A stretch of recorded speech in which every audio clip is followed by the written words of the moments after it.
సందిగ్ధంలో ఉన్న పరిస్థితి ఉంది.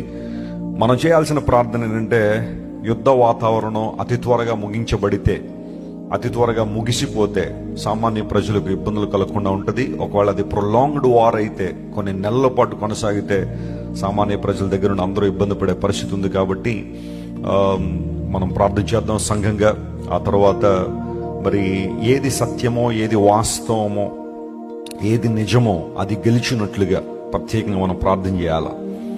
ఎవరి వైపు మనం ఉన్నామనే ప్రశ్న కాదు, మనం ఏ దేశం వైపు నిలబడుతున్నాం అనే ప్రశ్న కాదు, కానీ we have to pray for the peace of the world. ప్రపంచ శాంతి కోసం మనం ప్రార్థన చేయాలా. అందరూ కూడా కళ్ళు మూసుకుని దేవుని సన్నిధిలో ఒక్క నిమిషం విజ్ఞాపన చేద్దాం. Let us raise our voices in the presence of God. అందరం కలిసి దేవుని సన్నిధిలో మన యొక్క స్వరాలైతే, ప్రభువా ప్రపంచాన్ని కనికరించు, ప్రపంచాన్ని దృష్టించు నాయన అని అందరూ కూడా ప్రార్థన చేద్దాం.